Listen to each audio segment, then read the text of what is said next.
Is your child struggling with division? Let's change that with this division mental math strategy, the breaking apart strategy. Let's divide 945 by 9. Step 1. Break apart the dividend into multiples of the divisor. Our dividend is 945.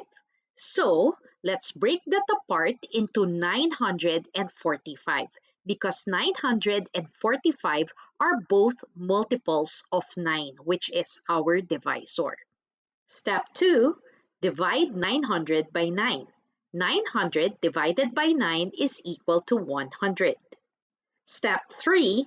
Divide 45 by 9. 45 divided by 9 is equal to 5. Finally, add the quotients. 100 plus 5 is equal to 105. So, 945 divided by 9 is equal to 105. This is the division breaking apart strategy. For more math tips like this, follow Mindset for Math on all our social media accounts.